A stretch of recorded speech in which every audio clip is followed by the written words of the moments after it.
안녕하세요. TBS 기적의 TV 상담받고 대학가자 아나운서 이가희입니다. 안녕하세요. 영동고등학교 교사 윤상영입니다. 네, 벌써 수시 원서 접수 마감일이 하루 앞으로 다가왔습니다. 미리 수시 전략을 꼼꼼히 세운 수험생들은 수시 6장의 카드를 결정지었을 텐데요. 하지만 아직까지 많은 수험생들이 어떤 대학을 고를지 또 어떤 학과와 전형을 선택해야 할지 고민이 많을 겁니다. 윤상영 선생님, 네. 이 수시 원서 접수 마감 전에 수험생들이 맞춤형 선택을 할 수 있도록 조언 한마디 해주시죠. 네. 내일이 이제 원서 접수 마감이기 때문에 많은 수험생들이라면 아마 육회 지원을 어떻게 할지에 대한 결정을 다 했을 거라고 생각이 되는데요. 만약 이제 아직까지 결정을 못 내린 학생들이 있다면 지난 이제 6월, 9월 모의고사를 통해서 자신의 위치가 어느 정도 되는지를 명확하게 또 냉정하게 판단하는 게 필요할 것 같고요. 네. 또 강점이 무엇에 있는지, 어떤 전형에 강점이 있는지를 또 마찬가지로 냉정하게 판단해 보는 것이 좀 필요할 것 같습니다. 그리고 육회 지원 전략을 세운다고 해서 6개 대학만 정할 것이 아니라 한 8개에서 10개 정도의 어떤 그 지원 가능 대학들의 범위를 좀 넓혀가지고요. 네. 그런 6개, 8개에서 10개 정도 대학을 추린 후에 지난 2년간의 경쟁률 그리고 또 학생부 또 서류 반영 방법 또 전년도의 합격선 이런 부분들을 좀 꼼꼼하게 따져서 본인에게 가장 맞는 대학 6개를 추리는 것이 필요할 거라고 생각이 됩니다. 또 이제 많은 수험생들이 그 경쟁률의 추이를 봐가면서 이제 지원하고자 조금 기다리는 경향들이 좀 있는데요. 네. 그러다가 이제 너무 기다려서 마감 시간에 임박해서 이제 원서 접수를 하게 되면 그 자칫 접수가 안 될 수도 있습니다. 그래서 네. 조금 더 일찍 서두르는 것이 좀 바람직할 거라고 생각합니다. 네, 저희 기적의 TV 상담받고 대학가자에서는 수시 마지막 점검으로 소중한 시간을 마련했는데요. 10월 1일부터 시작되는 논술, 면접, 적성고사 등 대학별 고사 파이널 전략을 전해드릴 텐데요. 오늘 이 시간을 통해 많은 정보 얻어가시길 바랍니다. 자, 그럼 기적의 TV 상담받고 대학가자 지금 시작합니다.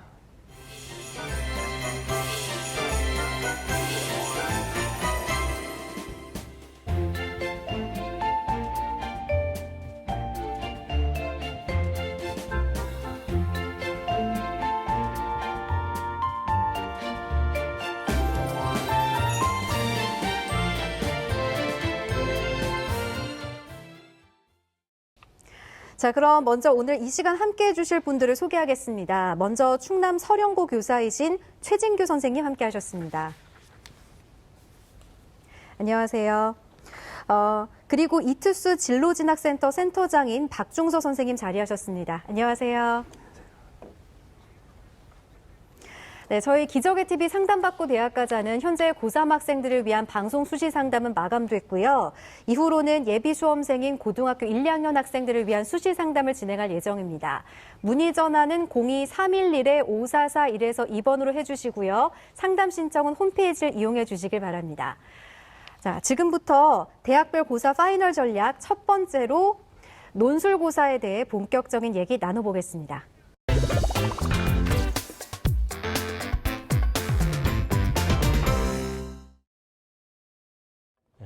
자, 최중규 선생님.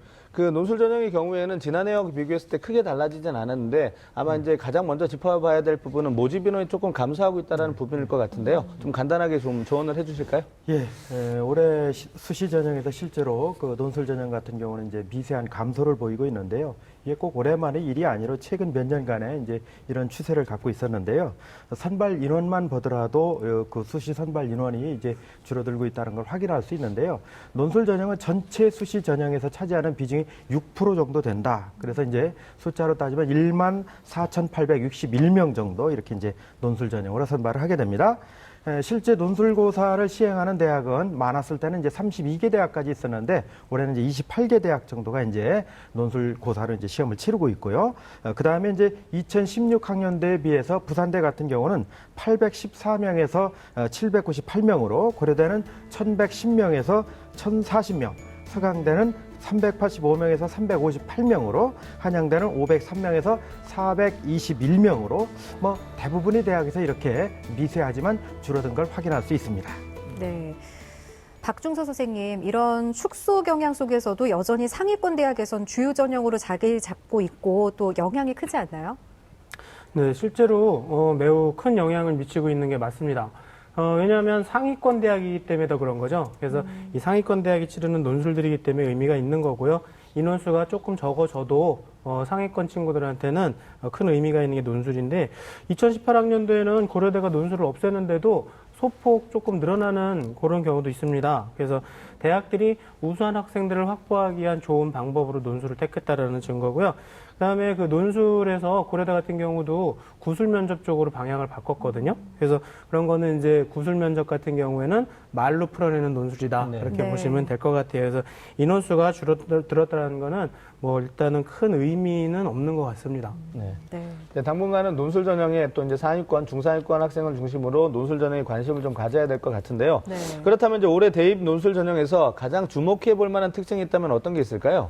네, 역시 이제 논술 전형 같은 경우는 이 그 학생부 플러스 이제 논술 이렇게 이제 조합을 통해서 이제 이루어지는 경우가 대부분인데요. 물론 뭐 논술 실력만 가지고 이제 뽑는 경우도 많이 있습니다. 뭐 서울시립대 같은 경우는 이제 단계별 전형을 통해서 1단계에서 4배수로 이제 논술 100% 적용해서 이제 반영을 하게 되는데요.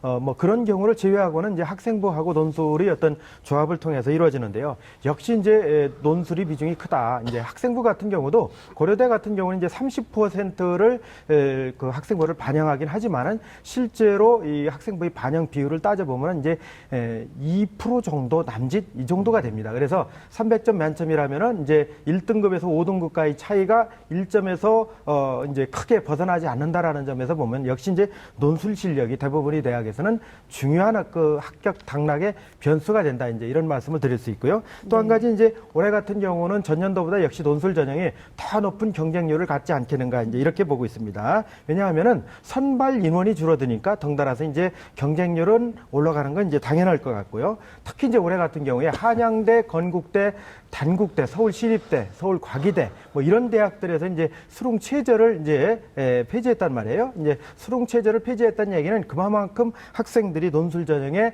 많은 인원이 이제 도전하게 됐다는 그런 의미로 볼 수 있고요. 뭐 많은 경우에는 100대 1 정도에 이렇게 이제 육박하는 그런 전형도 나오지 않을까 이제 이렇게 예상해 볼 수 있습니다. 네, 논술 실력이 중요하고 경쟁률이 높을 것이다 이렇게 짚어주셨는데요. 이 최진규 선생님이 잠깐 말씀을 하셨지만 논술 전형을 얘기할 때 또 빠질 수 없는 게 수능 최저 기준을 충족하는지 여부잖아요. 그런데 최근 수능 최저 기준을 완화하는 건 물론이고 폐지하는 대학들도 많은데 여전히 수능 최저 기준이 논술 전형에서 주요 사항이라고 볼 수 있을까요? 그렇긴 한데요. 네. 아무래도, 아직까지는 수능 최저가 의미가 큰 게 사실이거든요. 그래서 네. 수능 최저가 없다고 많은 학생들이 이제, 기회다. 수능 성적이 굉장히 안 좋은데도 난 논술을 한번 해보겠다는 네. 학생들이 상당히 많습니다. 네. 근데 요거는 약간의 풍선 효과도 한번 생각해 보셔야 돼요. 왜냐하면, 최저가 없는 대신에 어차피 대학에서는 우수한 학생들을 뽑고 싶은 게 사실이니까 그래서 어떤 내신의 실질적인 반영 비율이 좀 올라간다거나 아니면은 논술의 실질적인 영향력이 상당히 커지는 거죠. 네. 그래서 그런 거에 대한 것들도 좀 감안을 해야 될 것 같고요. 실제로 작년 같은 경우에도 수능 최저 미달한 학생들이 평균적으로 한 30% 정도나 되거든요. 네, 네. 그래서 많은 학생들이 시험을 치를 기회조차 없었던 것도 사실이에요. 그래서 경쟁률이 굉장히 높은 건 사실이지만 한 반토막은 된다라는 거, 최저를 못 맞춰서 네. 반 이상은 그냥 떨어져 나가는 경우도 많고요. 그리고 보통 이거는 뭐 그냥 예외도 물론 있겠지만 수능 실력하고요, 논술 실력하고는 상당히 비례하는 케이스가 네, 많습니다. 그렇죠. 네, 그래서 논술도 수능을 잘하는 학생들이 좀 잘 보는 경향이 있다라는 거죠. 네. 네. 마지막까지 수능 준비를 소홀히 해서는 안 되겠네요. 자, 지금부터는 올해 논술 전형에 지원한 학생들의 궁금증을 풀어볼 텐데요. 저희가 미리 받아봤습니다. 화면 잠깐 보실까요? 남은 기간 수능과 논술에 대한 학습 시간 비중을 어떻게 해야 할지 궁금합니다. 라는 내용입니다. 네. 자, 이제 수험생들은 지난 6월, 9월 두 차례의 어떤 그 모의평가를 통해서 자신의 위치를 점검했을 거고요. 그 네. 자신의 점검한 위치를 바탕으로 아마 이제 올해 수시 지원을 했을 텐데, 그 자신이 희망하는 대학에 이제 논술 전형을 지원했지만, 논술 전형에선 여전히 많은 대학들이 이제 일부 대학들이 그 최저 기준을 폐지하긴 했지만, 네. 그래도 이제 최저 기준의 중요성이 상당히 높기 때문에, 논술 준비하는 학생들이 수능 공부와 그다음에 또 논술 공부와 이렇게 같이 병행하는 것에 대한 좀 부담을 좀 가지고 있을 거라고 네. 생각이 되는데요. 자, 박준 선생님께서 논술 전형에 지원한 학생들이 앞으로 수능 때까지 논술 공부와 수능 공부 어떤 식으로 병행하는 게 필요할지 그 부분에 대해서 좀 조언을 해 주실까요? 네. 학생들하고 학부모님들이 가장 좋아하시는 단어 중에 하나가 올인이 아닌가 싶어요.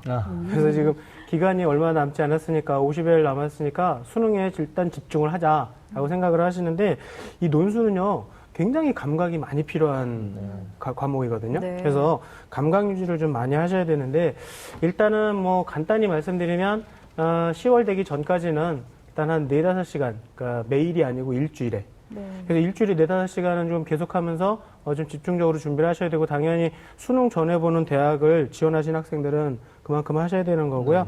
10월서부터는 조금 더 논술보다는 이제 수능의 비중을 좀 많이 둬야 되니까 일주일에 한 1-2시간 정도?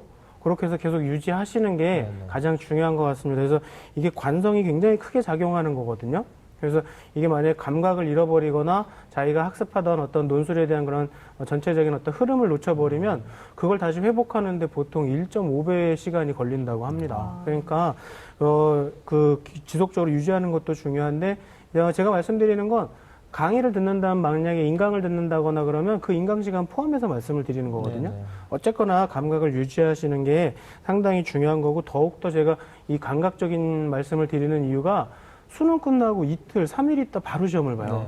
그때 다시 감각을 회복한다는 건 거의 불가능한 일이고요. 촉박하네요. 네. 그러니까요. 그리고 또 한 가지는 이제 학생들이 시간이 없다라고 하는데 솔직히 일주일에 4시간 정도 내지 못할까요? 그건 아닌 것 같아요. 네. 그래서 시간이 없다라는 건 핑계인 것 같고요. 조금 더 빡빡하게 공부를 하자라는 그런 내용이죠. 네. 참고가 되셨길 바랍니다. 자, 이번에는 또 다른 논술 전형 지원 수험생의 궁금증인데요. 화면 보실까요? 인문계 논술 전형에 지원한 수험생입니다. 아직 논술고사에 대한 준비가 덜 된 상태인데요. 남은 기간 정확한 학습 전략을 듣고 싶다. 이렇게 해주셨습니다. 최진규 선생님, 인문계 논술고사 준비는 어떻게 해야 할까요? 네, 우리 학생이 이제 준비가 덜 됐다 이런 얘기를 하고 있는 건데요. 그러니까 네. 충분하게 그동안에 이제 논술고사를 대비하지 못했다는 그런 얘기인데요. 저는 이렇게 얘기하고 싶어요. 이제 우리 속담에 도랑치고 가재 잡는다는 얘기가 있는데요. 그 논술은 이제 제시문하고 발문으로 이제 자신의 생각을 글을 쓰는 건데 수능 국어에서 이제 비문학 독서라고 그러죠. 이것도 이제 크게 다르지는 않습니다. 제시문 주어지고 발문의 요구 조건에 따라서 이제 맞는 것을 고르는 것인데요. 그래서 이제 그 수능 비문학 지문하고 또 논술 지문하고 어떤 그 유사한 어떤 맥락을 많이 갖고 있거든요. 그래서 수능 비문학 지문을 열심히 풀어보면서 이것이 논술 지문과 연계성이 있다라는 생각을 가지고 좀 준비해 줬으면 좋겠다 하는 부탁을 좀 드리고 싶고요. 그 다음에 이제 준비가 덜 됐기 때문에 짧은 시간에 그 본인이 원하는 효과를 얻어야 된다라고 보면은 대개 이제 대학들이 5월 달에서 7월 달 사이에 이제 모의고사를 치렀거든요. 본인이 희망하는 대학의 홈페이지에 들어가서 그 모의고사 문제를 보고서 그 모의고사 문제를 저는 학생한테 조금 무리가 될지는 모르겠지만 한 10번 정도 이렇게 써봐라. 이제 물론 이제 요즘은 예시답안까지 이제 제시하는 경우가 있는데 왜 그런 말씀을 드리냐 하면은 대개 이제 본 시험을 출제할 때는 모의고사의 문제 유형 그 포맷을 유지하면서 내용만 바꿔서 이제 출제하는 경우가 많이 있거든요. 네. 그렇다라고 보면은 이와 같은 모의고사를 충분히 써보는 것이 아마 짧은 시간에 큰 효과를 내는 방법이 아닐까 이제 이렇게 생각을 합니다. 네. 자, 최준기 선생님께서 인문계 논술에 대한 대비법으로 이제 국어 영역의 비문학 지문을 적극적으로 활용하라는 조언과 또 모의 논술을 이제 적극적으로 활용하라는 두 가지 조언을 좀 해주셨는데요. 그렇다면 이제 자연계 논술고사에 대한 대비법도 좀 들어봐야 될 텐데 박준서 선생님께서 좀 조언을 해주실까요? 네, 자연계는 가장 중요한 것 중에 하나는 뭐 그냥 단원에서 말씀드리면 수리논술이거든요. 네. 그래서 기출 문제를 좀 풀면서 수리논술에 대한 준비를 좀 많이 하시는 게 좋을 것 같아요. 그래서 기출 문제가 이제 뭐 선생님 앞에서 말씀하셨지만 굉장히 많은 내용들이 나와 있기 때문에 충분히 다 풀어볼 만한 양들이 되거든요. 그래서 기출 문제 풀면서 수리논술에 많이 준비를 하시는 거 첫 번째. 그리고 두 번째로는 수리논술은 특히 제가 좀 추천드리고 싶은 게 하나 있는데요. 인하대 수리논술이 약간 좀 수리논술 내에서는 아주 전형적인 스타일이에요. 네. 그래서 지금 수리논술이 많이 준비 안 된 학생들이 있으시면 인하대 수리논술도 한번 적극적으로 풀어보시는 게 좋을 것 같고요. 그러면서 원리랑 개념을 좀 정리를 하시는 게 좋을 것 같습니다. 왜냐하면 자연계 논술 같은 경우에 근거를 대야 되는 경우가 많거든요. 그래서 그 근거는 원리랑 개념으로 많이들 작성을 하는 게 좋을 것 같고요. 또한 하나 더 부가해서 말씀드리면은 좀 가독성을 확보하시는 게 좋을 것 같습니다. 좀 정성껏 쓰셔야 되는데 교수님들 말씀도 그러는데 자연계 학생들이 특히 더 글씨를 못 쓴대요. 저도 자연계지만 뭐 인정하는 건 맞습니다. 근데 자연계 학생들 답안을 보면요 아랍어 같다고 심지어는 읽기가 상당히 어려우시대요. 그래서 그거 좀 신경 써주시면 좋을 것 같고요. 제가 추가로 하나만 더 말씀드리면 지금 논술 준비가 많이 안 된 친구들이 있으면요. 한번 예시 답안을 필사적으로 한번 필사해봐라. 한번 추천해드리고 싶어요. 그래서 베껴 써보는 거. 그러면 글이 확실히 늘어나는 게 사실이거든요. 그래서 그 정도 추천드리고 싶습니다. 네, 각각 인문계 자연계열 학생들은 준비법을 잘 듣고 학습 전략을 짜봤으면 좋겠습니다. 자, 이번에 할 얘기는 논술고사 전력에서 빠질 수 없는 부분인 것 같은데요. 이 논술고사는 수능 전후로 치러지는 일정에 따라서 나눠지는데 이에 대한 대비법도 또 다르잖아요. 네. 이제 논술고사를 준비하는 데 있어서 수능 이전이냐 수능 이후에 지원을 했느냐에 따라서 그 일정 체크는 굉장히 간과해서는 안 되는 사항인데요. 최준규 선생님께서 어떤 점을 좀 고려해 봐야 될지 좀 조언을 해 주시죠. 네, 역시 이제 수능 이전이냐 이후에 따라서 이제 달라질 수 있을 것 같은데요. 논술은 뭐니 해도 이제 우리 박 선생님께서 말씀해 주셨는데 이제 감각이 상당히 중요하다 이제 이렇게 말씀드릴 수 있겠는데요. 수능 전에는 이제 10월 초부터 시험이 있으니까요. 그렇다고 이제 논술 준비에 모든 것을 다 쏟아부을 만큼 이제 여유가 있는 건 아니죠. 왜냐하면 수능이 또 있기 때문에요. 그래서 제가 판단할 때는요, 일단은 이제 주중에는 수능을 중심으로 해서 이제 학습 전략을 세우고, 그다음에 이제 주말을 이용해서 논술에 좀 더 비중을 두는 것이 어떻겠느냐, 이제 이렇게 보고 있고요. 그다음에 논술 시험이 실제로 치러지는 그 해당 주에는 그 주에는 이제 주중에도 매일같이 한 4시간 정도 이렇게 이제 투자를 해서 실전 모의고사처럼 이렇게 풀어보는 것들이 상당히 중요할 거라 이렇게 이제 보는 겁니다. 이제 시간에 맞춰서 풀어보는 거겠죠. 그 다음에 이제 수능 이후가 될 텐데요. 뭐 수능 이후에는 좀 여유가 있지 않습니까? 뭐 특별하게 이제 본인들이 이제 할 수 있는 것들이 이제 많은 부분에서 이제 주어진 시간이니까요. 그래서 물론 이제 수능 끝나자마자 논술 시험을 치르는 대학도 있고 조금 여유가 한 8일에서 9일 정도 여유가 있는 그런 대학들도 있고 한때인데요. 이 경우에는 이제 매일같이 이제 논술 준비를 할 수 있는 그런 시간을 우리가 이제 기출문제라든지 모의고사 문제라든지 이런 부분들을 전념해서 이제 풀어보되 이것도 역시 정확한 시간을 통해서 이제 맞춰서 풀어보는 것들이 중요하지 않느냐 이렇게 이제 보고 있습니다. 네, 그러니까 수능 전에는 주말을 이용해서 좀 논술 준비를 하면 좋겠고 수능 후에는 기출문제나 올해 모의고사 문제를 풀어봐라 이렇게 조언해 주셨는데 박중서 선생님, 수능 전 그리고 수능 후 논술고사를 치르는 대학들에는 어떤 대학이 있고 또 주목해야 할 점은 어떤 게 있을까요? 네, 화면 보시면서 설명을 드리도록 하겠습니다. 네. 일단은 수능 전에 보는 대학으로는요, 건국대학교, 한양대 에리카, 성균관대 과학인재 전형이죠. 그리고 연세대학교 서울이고요. 그다음에 동국대, 서울시립대, 홍익대, 가톨릭대, 경기대 등이 있는데요. 대부분 이 대학들은 수능 전에 치러야 되기 때문에 많은 학생들이 좀 부담스러워하는 게 사실이고요. 그래서 경쟁률이 조금 낮은 것도 이제 사실입니다. 근데 그렇기 때문에 이제 결시율도 조금 높기도 해요. 부담스러워서. 근데 단순히 이런 것만 보시면 경쟁률이 좀 낮으니까 합격률이 올라갈 수 있는 건 사실이거든요. 수치상으로는. 근데 여기서 한 가지 이제 간과하지 않으셔야 될 게 뭐냐면 그만큼 준비가 많이 된 학생들이 지원한다라는 거죠. 그래서 논술에 자신도 좀 있고 논술 한 번도 해보지 않은 친구들은 거의 수능 전에 있는 논술은 거의 치르지 않죠. 그래서 준비를 많이 해야 하는 학생들이 보기 때문에 더욱더 논술 실력이 중요하고 그러면 또 수능 전에 봐야 되니까 그만큼 수능 준비도 같이 해야 되니까 시간 계획을 좀 잘 하셔서 좀 빡빡하게 정말 분 단위로까지 시간 계획을 짜셔서 움직이셔야 될 것 같습니다. 수능 이후에 보는 대학들도 말씀을 좀 드릴게요. 수능 이후에 보는 대학들은 일단은 수능 끝나자마자 앞서 말씀드린 것처럼 이틀, 3일 뒤에 보는 대학들인데요. 19일하고 26일, 20일이 가장 많고 거기선 성균관대, 한양대, 경희대, 숙명여대, 숭실대, 단국대, 서울여대, 세종대, 한국항공대가 있고요. 그리고 또 26일, 27일에도 상당히 많이 몰려있죠. 거기에는 고려대, 중앙대, 아주대, 인하대, 한국외대, 이화여대, 광운대 등이 있습니다. 자, 그래서 여기서는 수능 이후에 보는 대학들 같은 경우에 주안점을 두셔야 될 거는 또 수능 전하고 약간 달라요. 이때는 생활 패턴이 또 상당히 중요합니다. 시간 여유가 상당히 많기 때문에 학생들이 대부분 좀 게을러져요. 그래서 공부도 좀 안 하고 많이 어떤 학생들은 밤새우시고 한 2-3시쯤에 일어나시는 분들 계세요. 밤새 공부를 안 한 것 같긴 한데요. 뭘 하셨는지 모르겠는데 여기서 중요한 건 수능 전의 상태를 그대로 유지하는 거거든요. 네. 그래서 최 선생님도 말씀드렸고 저도 말씀드렸지만 감각 유지도 상당히 중요하고 네, 네. 그리고 평정심 유지도 매우 중요합니다. 그리고 또 중요한 건 낮까지 좀 주무시고 나면 머리 회전이 잘 안 된대요. 근데 논술은 머리 회전이 상당히 중요하거든요. 특히나 자연계 논술은 가셔서 딱 시험장에 앉아서 뻗뚝뻗뚝 떠오르는 그런 아이디어가 상당히 중요합니다. 네. 그래서 그런 훈련들이 좀 필요하고요. 20일만 조금 더 고생하시면 되지 않을까 싶습니다. 네. 그래서 지금 58일 남았다고 생각하지 마시고 78일이라고 생각하시고 가정여행이나 뭐 PC방에 가셔서 칩거하시는 거는 20일 이후로 미뤄두시는 게 좋을 것 같습니다. 네. 네.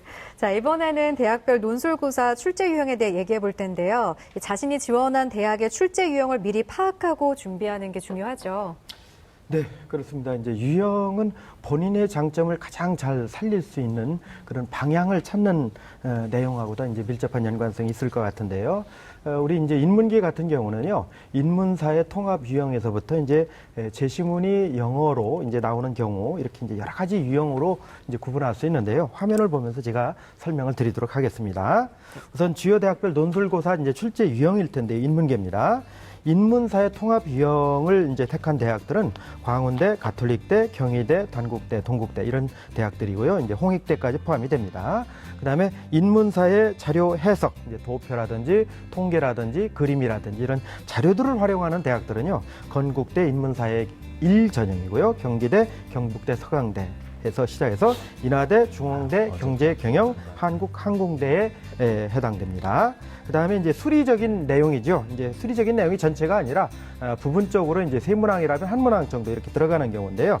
건국대 인문사회계 2, 고려대, 숭실대 상경계열, 이화여대, 한양대 상경계열 이 정도가 이제 해당이 될 테고요. 그 다음에 그 제시문에 국문 제시문하고 그 다음에 이제 영어 제시문 중 한두 가지가 이렇게 이제 들어가는 그런 대학들이 있습니다. 그런 대학들에는 이제 부산대, 이화여대, 외대가 있고요. 뭐 수리나 영어가 같이 포함되는 대학은 이제 경희대 같은 경우가 거기에 해당되겠습니다. 예, 여러분들 이제 그 가장 고민스러운 부분 중에 하나가 여기서 이제 내가 어떤 부분에 장점을 살려야 될 것이냐라는 걸 텐데요.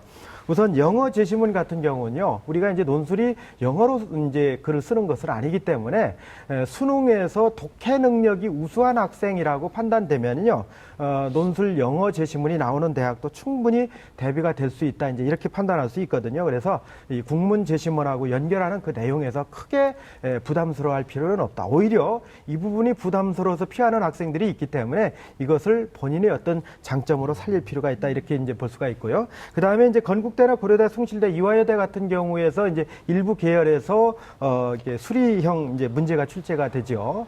사실은 이제 이렇게 수리형 문제가 나오는 경우는 이들 대학의 논술의 어떤 결정적인 어떤 문항은 바로 이 수리 논술 문항에 있다라고 이렇게 볼 수가 있어요. 상당한 그 영향력을 가지고 있다, 이제 이렇게 볼 수가 있는데요. 수리 논술 문제를 풀기 위해서는 이제 무슨 뭐 여러분들이 고난도의 어떤 수리적인 배경 지식을 필요로 하는 거고 또 그거를 이제 준비해야 되고 그런 건 아닙니다. 그냥 사회적 현상을 수의적으로 이해하고 추론하고 논리적으로 서술하는 그런 능력, 또 이제 그런 부분들은 아까도 말씀드렸지만은 이제 기출 문제라든지 또는 모의고사 문제라든지 이런 것들을 통해서 준비해 두면은 이제 충분히 대비가 될 것이다, 이렇게 이제 보고 있고요. 최근에는 이제 도표형이라든지 이제 그래프 또는 사진 여러 가지 자료들을 제시하고 이것들을 이제 해석하는 문제의 비중들이 상당히 높아져 가고 있다. 이래서 이제 대개 이제 논술이 유형은 요약형, 뭐 설명형, 평가형, 대안형 뭐 이런 것들이 두 가지가 서로 세 가지가 엮여서 들어가는 융합형 이런 문제들의 비중도 많이 높아져 가고 있는데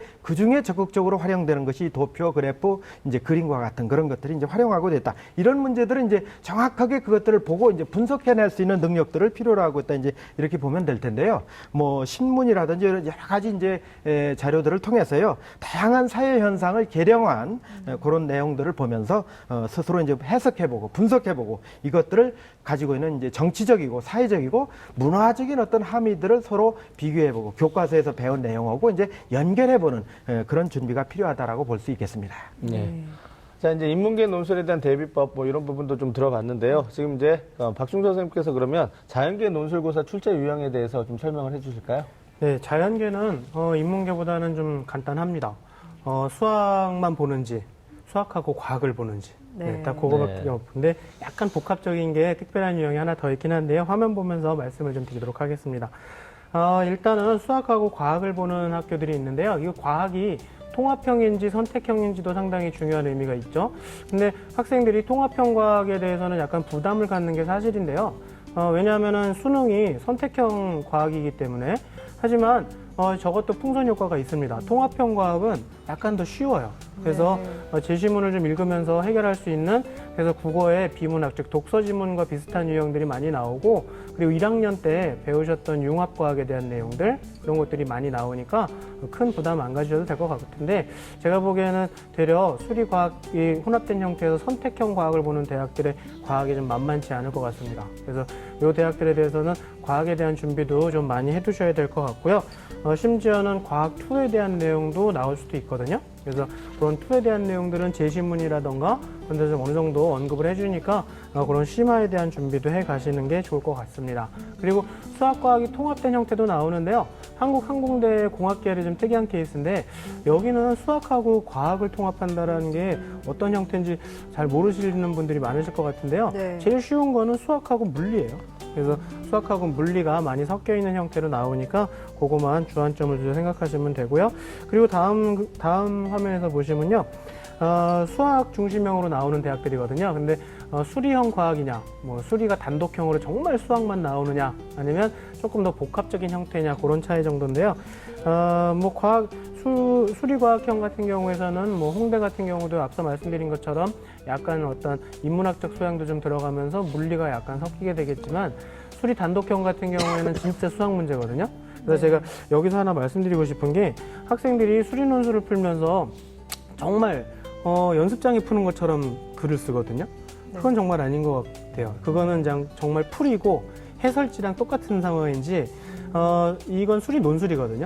그러니까 넘어가는 단계, 메커니즘에 대한 설명들을 해가면서 그 도출 과정들을 충분히 설명이 되어 있어야 된다라는 거. 그래서 그런 과정들에 대한 답도 저희 점수도 주기 때문에 그런 과정에 대한 설명들이 꼭 필요하고요.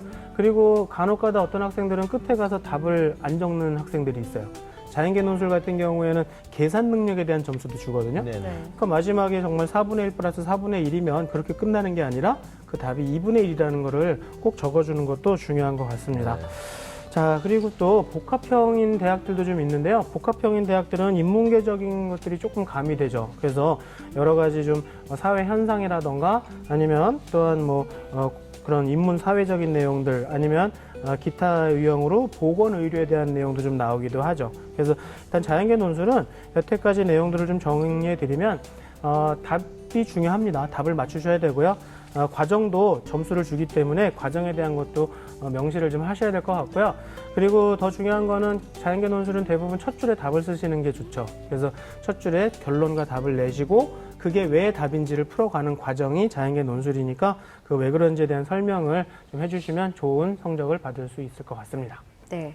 자, 끝으로 두 분 선생님 모두에게 질문 드릴게요. 논술 전형 지원 시 이것만은 꼭 기억해야 한다, 이런 게 있을까요? 저희가 질문을 좀 미리 드리고 두 분 선생님이 적어 놓으셨는데 한번 볼까요? 들어주시면 되겠습니다. 네. 최진규 선생님은 수능 최저 학력을 활용하라, 이렇게 답변을 해주셨는데 이유를 말씀해 주실까요? 네, 역시 이제 논술 전형 같은 경우는 뭐 본인이 내신이 아무리 좋고 또 뭐 논술을 뭐 거의 더 신의 경지에까지 이를 정도로 잘 쓴다고 하더라도요, 최저를 맞추지 못하면 아무런 의미가 없습니다. 그렇기 때문에 이 수능 최저를 맞추기 위해서는 대개 이제 서울권의 중위권 대학은 이제 2등급 2개 또는 3개, 그러니까 과목별로 2등급 정도의 이제 포커스를 맞추고 이제 준비를 해야 되는데요.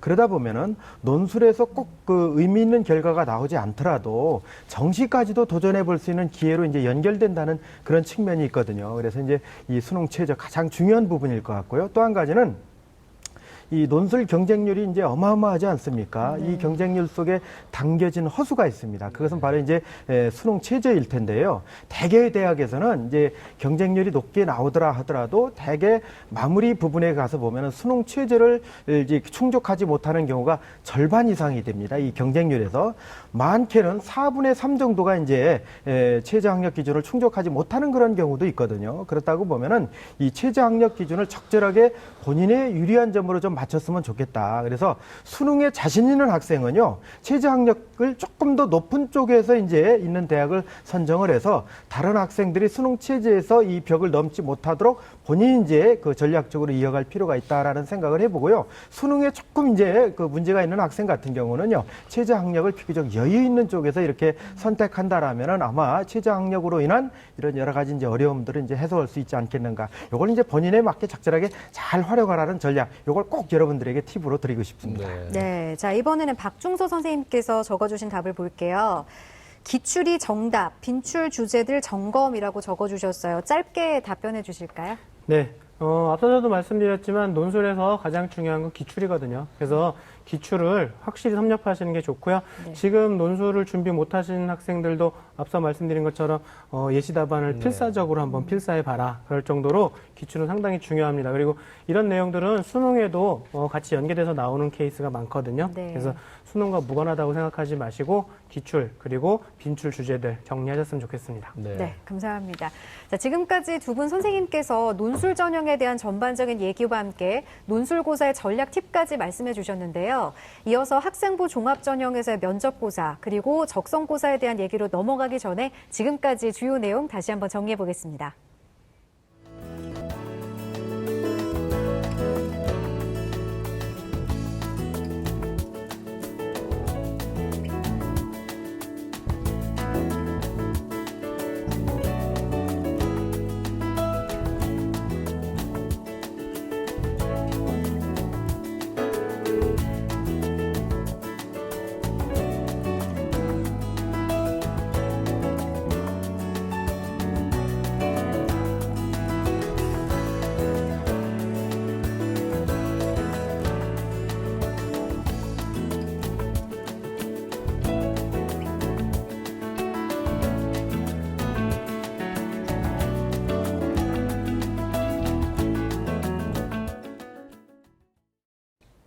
네, 수시 원서 접수 마감이 이제 하루 앞으로 다가왔습니다.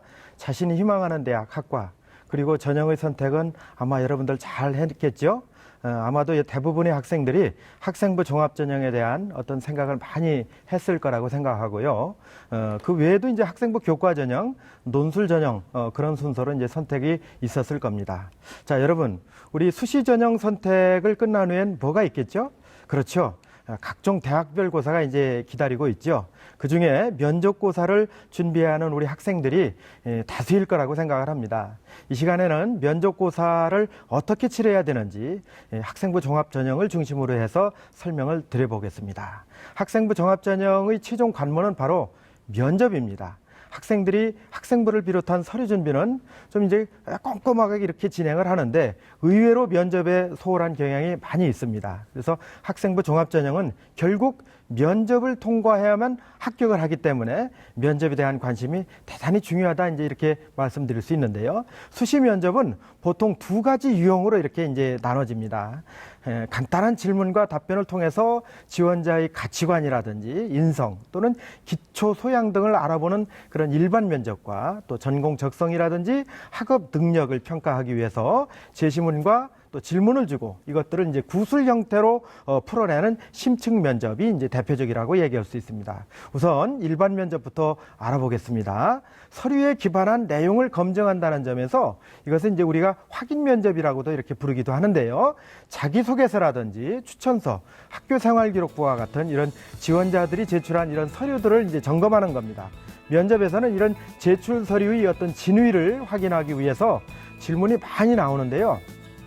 예를 들어서 서류 가운데 자기소개서에 동아리에서 실험한 내용이 이제 쓰여졌다라고 하면은 그것이 이제 어떤 활동을 하는 동아리였는지 또는 주로 무엇을 했는지 또 실험의 내용은 구체적으로 무엇이었는지 또 실험 과정에서 어려웠던 점은 무엇이었는지 이런 부분들은 이제 면접관이 계속해서 이제 질문을 할 수 있다라는 것이죠. 또 이 외에 대학이나 학과에 지원한 동기, 대학 진학 동기 뭐 이런 것들은 이제 일반적으로 단골 메뉴지요. 질문에 나오는 또 종종 제출 서류라든지 지원자의 어떤 특성과 전혀 관계없는 돌발 질문도 이제 가끔 나오기도 하고 또 특정 상황을 가정하고 그에 따른 판단을 요구하는 그런 상황 질문이 나오는 경우도 있습니다.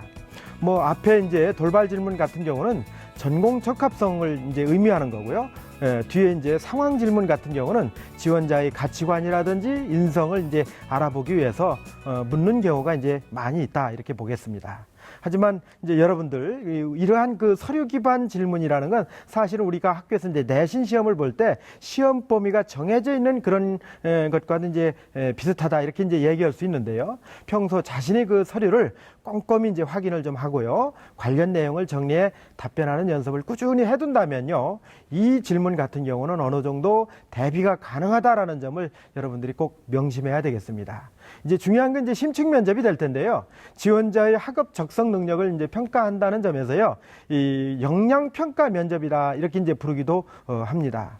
논술고사하고 이제 크게 이제 다르지 않다 이렇게 볼 수 있는데요. 대학은 그 자마다 자기 이제 평가 기준을 갖고 있지 않습니까? 또 이제 시험 문제를 출제하듯이 또 제시문이라든지 또는 이제 그 질문을 통해서 출제를 하는데요. 물론 이 역량 평가는 이 전공 적성이라든지 학업 역량이라든지 수학 능력이라든지 이런 부분들을 이제 세심하게 평가할 텐데요. 희망하는 전공과 관련된 교과 지식이라든지 그런 내용들이 이제 질문에 나올 수도 있고요. 또 교과 지식과 연관된 제시문이 또 나올 수도 있다 이런 얘기죠. 물론 이제 선행학습금지법에 따라서 철저하게 고교 교육과정이라는 어떤 출제 범위가 정해져 있긴 하지만은 어떤 과목 또는 어떤 주제로 나올 것이냐라는 것들은 이제 우리가 알 수가 없지요. 그래서 이제 심층 면접은 참 대비하기가 쉽지 않다라는 그런 의미를 볼 수 있는데요. 따라서 이제 사전에 면접 준비를 할 때요. 좀 더 이제 교과서를 중심으로 해서 심혈을 기울이고요. 철저한 대비 전략을 우리가 세울 필요가 있다. 이렇게 이제 말씀드릴 수 있겠습니다. 또 중요한 게 있는데요. 심층 면접에 반드시 이제 전념하지 말아라. 꼭 거기에만 전념하지 말라. 이런 얘기인데요. 대개 이제 일반 면접에서 주로 묻는 질문들이 있죠. 이런 질문들이 이제 심층 면접에서 충분히 나오고 있고 또 그럴 개연성도 높습니다. 그렇기 때문에 예측이 어려운 심층 면접에 너무 집착하기보다는 늘 이제 단골로 나오는 그 질문 유형, 그런 유형에 맞춰서 준비하는 것이 더 바람직하지 않겠는가, 이제 이렇게 보고 있습니다. 그래서 여러분들 그 수시 면접은요, 여전히 쉽질 않아요. 뭐 예측이 쉽지 않기 때문에 이제 그렇다고 볼 수 있는데요. 우리가 이제 학교 현장에서도 수없이 학생들하고 모의 면접도 해보고 또 경우에 따라서는 어떤 문제가 나오면은 이렇게 답변한다고 달달 외워가면서 열심히 대비하더라도요. 막상 우리 학생들이 면접장에 들어가면요. 또 예상치 못한 질문들이 막 쏟아져 나오면은 그야말로 이제 얼이 빠지듯이요. 이제 진땀을 이제 빠지게 내게 되는 그런 상황에 이제 돌입하게도 되는데요. 본인이 어떤 지원 대학이라든지 이런 부분들을 생각해서요. 꼭 그 대학의 그 홈페이지에 들어가서 최근에는 이제 면접에 따른 그런 자료들도 많이 이제 올려놓고 있거든요. 실제로 이제 문제도 공개하는 대학도 있거든요. 등잔 밑 취업도 하고 이제 그런 부분들을 우리가 모르고 지나가는 경우가 있는데 이 부분을 꼭 여러분들이 확인을 해 주시고요. 또 대학의 그 면접 일정이라든지 이런 부분도 생각하시고 또 꼼꼼히 계획을 세워서 그 프로그램에 따라서 여러분들이 이제 준비를 했으면 좋겠다라는 말씀을 꼭 드리고 싶습니다. 지금까지 최진규의 미니 특강이었습니다. 잠시 전하는 말씀 듣고 다시 오겠습니다.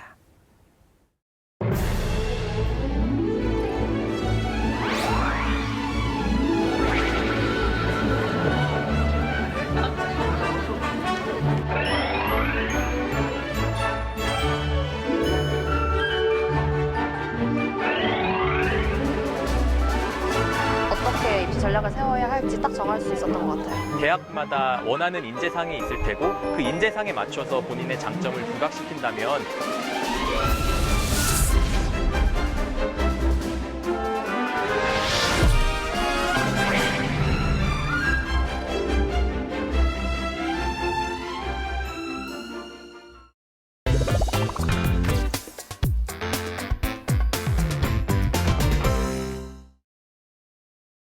최진규 선생님의 미니 특강 잘 들으셨나요? 싱가포르의 국부로 추앙받고 있는 리쾅요 전 총리는 뚜렷한 기억보다 흐릿한 잉크가 더 오래간다고 해서 기록을 즐겼다고 하죠. 여러분이 입시 면접을 준비할 때도 같을 겁니다. 자신이 가장 잘 드러낼 수 있는 점을 쭉 나열해보고 반복적으로 기록하는 게 중요할 텐데요. 이렇게 써본 내용에 말하는 연습까지 더해지면 분명 면접에서도 좋은 결과를 기대할 수 있을 것 같습니다. 네, 맞습니다. 완벽한 기억은 있을 수 없죠. 그래서 이제 사람들은 누구나 다 기록에 의존하게 될 텐데, 우리 수험생 여러분들이 이제 학생부와 또 자소서의 기록 내용을 바탕으로 면접 대비를 할 텐데, 학생부는 본인이 했던 활동이고 자소서는 본인이 썼던 기록인데도 불구하고 완벽하게 기억에 남아있지 않습니다. 그래서 면접 대비를 위해서는 그런 부분들을 기록을 통해서 이제 계속해서 이제 확인을 지금 시켜주는 게 필요한데요. 네. 그럴 때 이제 답변을 처음부터 끝까지 다 적는 것보다는 키워드 중심으로 네. 연상 기억될 수 있도록 하는 것이 좀 바람직할 거라고 생각됩니다. 간혹 학생들의 경우에는 예상 질문에 따라서 답변을 전부 다 적어놓고 그걸 다시 외우는 그런 학생들이 있는데요. 그렇게 해서 외워서 이제 답변을 하게 되면 굉장히 좀 부자연스러워서 그렇죠. 본인의 생각처럼 비춰지지 않는 경우가 있거든요. 이런 부분을 좀 주의해서 노력하시는 게 필요하지 않을까 생각합니다. 네, 지금부터는 앞서 최진규 선생님의 미니 특강에 이어서 학생부 종합 전형에서 최종 관문인 면접고사에 대한 얘기를 해볼 텐데요. 박중서 선생님, 입시에서 면접의 중요성을 어떻게 바라볼 수 있을까요? 이 면접은 거의 그 기존에 평가되어 있는 서류나 다른 요소들에 대한 확인용이거든요. 네. 그러니까는 절대 조금의 거짓도 있어서는 안 되는 거죠. 그리고 또한 방금 선생님들 다 말씀해 주신 것처럼 암기식의 면접이 좀 문제가 많다라는 건 뭐냐면 추가 질문에 답을 할 수가 없는 거죠. 외워서만 가면. 네. 그러니까 그런 걸로 학생들의 우수성에 다 판가름 나기 때문에 상당히 큰 의미가 있다고 보고 있습니다. 네. 자, 수시에서 이제 뭐 학생부 교과 전형이라든가 논술 전형, 다른 전형들도 있지만 요즘에 최근에 이제 대세라고 볼 수 있는 이제 학생부 종합 전형, 또 이제 학생부 종합 전형은 일반적으로 단계별 전형을 많이 치르게 되고, 그러면 이제 서류와 또 이제 면접을 일정 비율 정도 이제 반영을 하게 되는데, 그런 만큼 이제 학생부 종합 전형에서 면접이 차지하는 비중이 좀 클 거라고 생각이 되는데, 굳이 이제 논술 전형과 비교하자면 이제 논술 전형에서의 논술고사만큼 또 학생부 종합 전형에서는 면접이 중요하다고 볼 수 있겠죠, 선생님? 네, 네네. 그렇습니다. 예, 역시 이제 중요한 부분은 대개 이제 서류에서는 인성 역량, 또 이제 학업 역량, 또 발전 가능성, 또 자신의 어떤 그 미래에 대한 어떤 추구, 이런 능력들을 이제 평가하게 될 텐데요. 이것들이 이제 질문을 통해서 지적 능력이라든지 의사소통 능력하고 이제 연관이 된다, 이렇게 볼 수 있겠습니다. 그래서 우리가 이제 면접을 통해서 나타나는 그런 부분들, 자신의 어떤 인성, 가치관, 지식, 정보, 능력, 이런 부분들을 이제 총합적으로 보는 거기 때문에 본인이 갖고 있는 학교 생활, 서류, 이 속에 있는 내용들을 충분히 다 이제 확인해 놓는 그런 과정들이 필요하다, 이렇게 말씀드릴 수 있겠습니다. 네, 최진규 선생님께 질문 또 하나 드릴게요. 학생부 종합 전형에서도 대학별로 면접 평가는 모두 다르게 이루어질 텐데 주로 평가하는 부분은 어떤 점인지, 또 평가 방식은 어떻게 이루어지는지 궁금해요. 네, 역시 이제 같은 맥락에서 이제 얘기가 될 텐데요. 우리 학생들이 학교 생활을 통해서 얻어낸 여러 가지 이제 결과물들이 있을 거 아닙니까? 그런 결과물들이 이제 학업적인 부분도 있을 거고, 또 이제 여러 가지 이제 대인 관계를 통해서 얻은 그 소통 능력, 관계 능력, 이런 부분들도 있을 겁니다. 또 이제 많은 교양 과정들을 통해서 쌓은 본인의 어떤 그 여러 가지 이제 능력, 이런 다양한 것들이 지식이나 정보나 또는 어떤 학업적 판단 능력이나 관계 소통 능력이나 이런 부분들을 질문을 통해서 계속 확인한다라고 봐야 되겠죠. 이제 그런 부분들이 주요한 평가 대상이라 이렇게 이제 얘기할 수 있겠습니다. 예. 네. 자, 그러면 이제 이번엔 박중서 선생님께서 주요 대학의 면접 평가 내용과 또 유의사항까지 좀 짚어주실까요? 네, 표 보시면서 말씀드릴게요. 서울대 일반 전형 같은 경우에는 화면을 보시면요. 일단은 전형 요소와 배점 상태는 1단계에서는 서류 평가 100을 합니다. 그래서 2배수를 선발 후에 2단계에서 1단계 성적과 면접 구술고사를 치르게 되는데, 여기서 한 가지 주안점을 보셔야 될 거는 꼭 구술고사라고 한다라는 거죠. 거의 논술과 흡사하다고 볼 수 있습니다. 그리고 사범대학 같은 경우엔 여기에 교직과 적인성 면접까지 진행이 되고요. 그리고 또 자유전공 같은 경우에는 면접에 대한 것들을 거의 이제 고사처럼 그렇게 보게 된다라는 거 보시면 될 것 같고요. 일반 전형의 면접이나 구술고사의 유형을 좀 보시면요. 일단은 전체적인 표를 한번 보시면서 말씀드릴게요.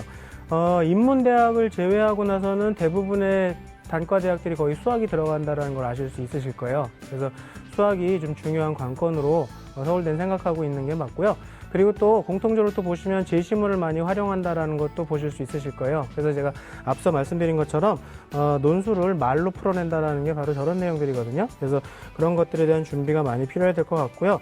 그리고 전공 적성은 전공에 대해서 얼마나 알고 있는지에 대한 질문도 하게 되는 거고요.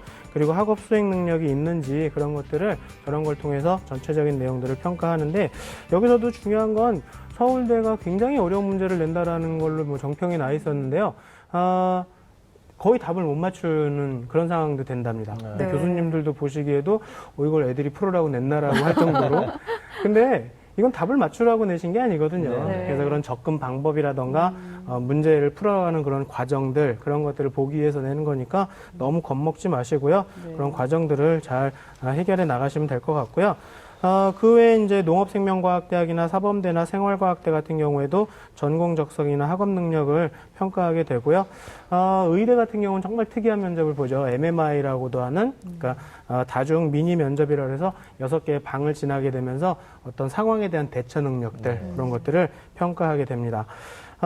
지금은 서울대 거 말씀드렸는데, 일반적으로 더 많은 대학은 아마 건국대학교 KU 자기추천 전형하고 좀 비슷할 것 같아요. 그래서 그걸 예를 들어서 좀 설명을 드릴게요. 건국대 KU 자기추천 전형 같은 경우도 유사한 순서대로 진행이 되고요. 3배수를 뽑는다라는 게 약간 다르긴 하죠. 그래서 2단계가 상당히 중요하다라는 겁니다. 자, 그래서 면접 방식을 좀 보시면요. 일단은 개별 면접 위주로 많이 진행을 하게 되죠. 그래서 KU 자기추천에서는 전공 적합성이라던가 인성이라던가 뭐 발전 가능성, 그래서 많이들 들어보셨을 텐데 이게 도대체 뭘 물어보는지도 좀 궁금하실 것 같아요. 그래서 전공 적합성은 앞서 말씀드린 것처럼 전공을 얼마나 알고 있는지, 예를 들어 드리면 남학생들 같은 경우에 건축공학과 지원한 학생들한테 뭘 하고 싶냐 그러면 집을 짓고 싶다고 하거든요. 건축공학과는 집 짓는 데가 아닙니다. 그건 전공 적합성에서 별로 좋지 않은 거죠. 그리고 인성은 학교 생활을 어떻게 했는지 그런 것들도 준비해 가야 되는 거거든요. 그래서 선생님과의 관계라던가, 그리고 발전 가능성 같은 경우에는 진로 계획에 대한 것들, 그런 것들 많이 물어보니까 그런 거에 대한 사전 준비가 꼭 필요할 것 같습니다. 이외에도 많은 대학들이 전공을 얼마나 많이 알고 있는지 그런 것들을 많이 물어보는데요. 가장 중요한 건 연습인 것 같아요. 그래서 네. 거울 보시면서 아니면 촬영도 하시면서 그런 연습도 하시고, 전공 관련된 지식은 대학교 웹페이지에 있습니다. 그래서 네. 가셔서 그 학과를 좀 검색해 보시면 도움이 될 것 같습니다. 네. 자, 지금부터는 틈새 전형이라고 할 수 있는 적성고사에 관한 얘기를 나눠볼 텐데요. 윤상현 선생님, 네네. 이 적성고사에 대해서 간단하게 정리해 주실까요? 자, 이제 적성고사를 정의부터 내리자면요. 대학 교육에서 필요하다고 여겨지는 기초 학업 능력을 평가하는 전형이다. 이렇게 네. 말씀드릴 수 있겠는데, 적성고사의 특징을 좀 이야기하면, 적성고사는 몇 년 전까지는 굉장히 좀 많은 대학에서 많이 모집을 하다가 최근에는 굉장히 좀 많이 줄었습니다. 하지만 모집 대학의 수는 굉장히 줄었지만 해당되는 그 모집 대학에서는 또 모집 인원이 상당히 많다라는 이런 특징을 좀 가지고 있고요. 네. 그다음에 적성고사 시험 문제는 이제 객관식으로 진행이 되고, 난이도는 이제 수능의 한 70% 정도이기 때문에 그다지 어렵지 않다라는 부분. 하지만 또 시험 시간이 짧기 때문에 빨리 풀어내야 된다는 이런 좀 특징을 좀 가지고 있습니다. 자, 그리고 또 적성고사를 준비하는 학생들이 대부분 이제 중위권 또는 중하위권 성적대 그 학생들이 좀 많이 선호를 하기 때문에 학생부 교과 성적이 상당히 부족합니다. 하지만 네. 적성고사의 특성상 학생부 반영 비율이 높게 이렇게 전형 방법으로 돼 있거든요. 그런데 적성고사 문제를 통해서 그 학생부의 부족 부분을 충분히 메울 수가 있기 때문에 이제 아까 이가 아나운서가 말씀하셨던 것처럼 틈새 전형 또는 중하위권 학생들의 이제 마지막 또 반격할 수 있는 그런 전형, 이런 어떤 그 성격을 지니고 있는 전형이라고 할 수 있겠습니다. 네. 그렇다고 아무 막무가내식의 지원은 좀 피해야 네네네, 될 것 그렇죠. 같아요. 최진규 선생님, 이제 원서 접수 마감이 끝나가는 시점에서 적성고사를 앞두고 있는 상황인데요. 학생부 성적 또 모의고사 성적을 고려했을 때 적성고사 준비는 어떻게 해야 할까요? 네, 적성고사 같은 경우는 이제 저는 이렇게 말씀드릴 수 있는데요. 스피드하고 이제 반복, 이것이 이제 가장 중요한 포인트가 될 것 같습니다. 짧은 시간 내에 많은 문제를 풀어야 되는 것이 이제 적성고사거든요. 그래서 국어나 이제 영어 같은 경우는 이제 독해력이 뛰어난 학생이 상당히 이제 유리하다 이렇게 볼 수가 있는 거고요. 네. 그다음에 이제 뭐 이렇게 수능의 한 70% 정도의 난이도로 출제되는 게 이제 적성고사니까요. 그 정도 난이도기 때문에 어떤 심화된 문제보다는 좀 단순 지식을 묻는 문제들이 상당히 많이 있다. 그래서 이제 사실은 그 시간을 정해놓고 빨리 이제 풀어내는 그런 연습을 지속적으로 하는 것들이 이제 중요하다. 그런 연습들이 많으면 많을수록 효과는 높다. 이제 이렇게 말씀드릴 수 있습니다. 네. 자, 적성고사 또한 이제 논술고사처럼 실시 일정이라든가 대학별 특징도 조금씩 다르기 때문에 그걸 네. 좀 잘 파악하고 준비하는 게 좀 필요할 것 같은데요. 박중서 선생님께서 이에 대해서 좀 정리를 좀 해주실까요? 네, 일단 화면 보시면서 간단히 설명을 드릴게요. 일단은 적성은 수능 전에 보는 대학이 훨씬 많습니다. 그래서 수능하고 병행해서 공부를 하셔야 되는데 말씀하신 것처럼 굉장히 그 스피드하게 풀어야 되니까 네네. 수능 공부랑 같이 병행하시면 스피드 훈련도 네. 될 것 같고요. 그리고 또 적성고사 전형 방법을 보시면요. 학생부가 계속 들어갑니다. 학생부 60%, 적성사 40% 이런 식으로 들어가기 때문에 내신이 너무 낮은 친구들은 아마 탈락할 가능성도 있어요. 그래서 그것도 주의하셔야 될 것 같고요. 출제 과목이나 비중을 좀 설명을 드릴게요. 출제 과정이나 비중 같은 경우에 대부분 국어, 영어, 수학 이렇게 해서 시험을 보게 되거든요. 그래서 그런 것들을 좀 보시면서 그 대학 기출 문제를 좀 적극적으로 풀어보시는 게 좋을 것 같습니다.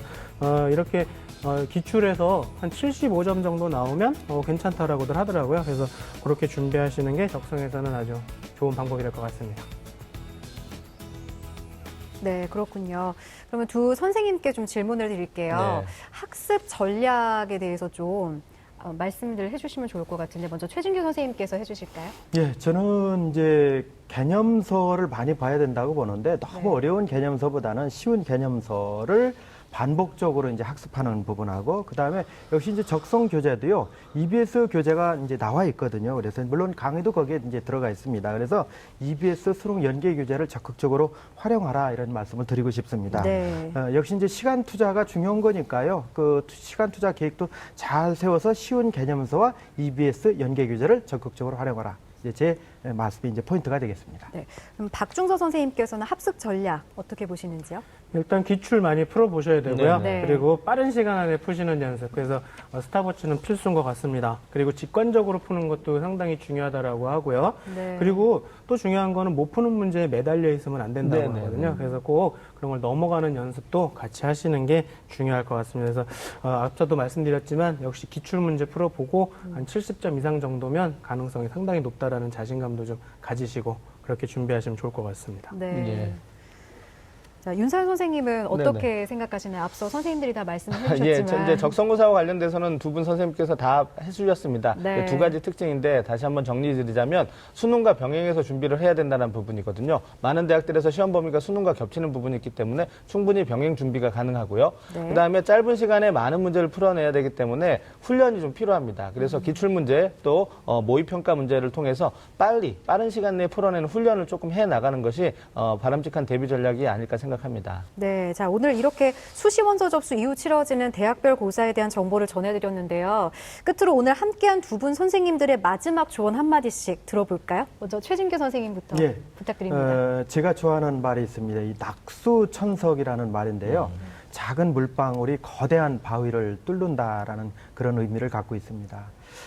우리 이제 학생들 내일이면 이제 원서 마감이 되죠. 아마도 이제 여러분들이 그동안 꿈꿔왔던 그 카드를 아마 이제 도전장을 내민 겁니다. 이제 치열한 경쟁이 있을 거라고 생각하는데 이 과정에서 여러분들이 흘린 땀방울 하나하나가 그것이 이제 거대한 그 힘이 돼서 여러분들이 원하는 그 대학의 문을 활짝 열어제치는 그런 그 원동력이 되지 않을까. 자신감을 가지고 네. 꼭 후회가 남지 않도록 최선을 다해서 여러분들 도전하기 바랍니다. 네, 박중서 선생님도 부탁드립니다. 네, 역시 인문계는 멋진 것 같습니다. 사자성어로.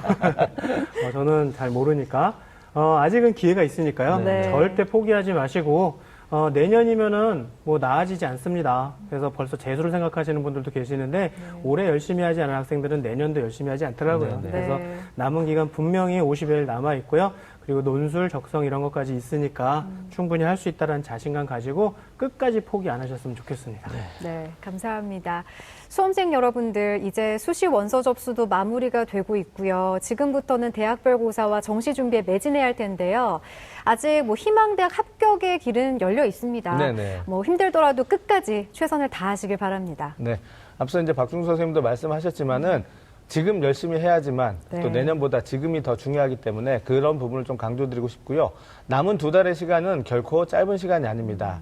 상위권 학생들이라도 방심하게 되면 금방 떨어질 수 있고요. 네. 또 중하위권 학생들이라도 포기하지 않으면 또 그만큼 상승할 수 있다라는 이런 점을 좀 명심하셔서 끝까지 최선을 다하시길 바라겠습니다. 네, 포기하긴 이릅니다. 네네. 열심히 하시고요. 오늘 함께해 주신 박중서 선생님, 최진규 선생님 감사합니다.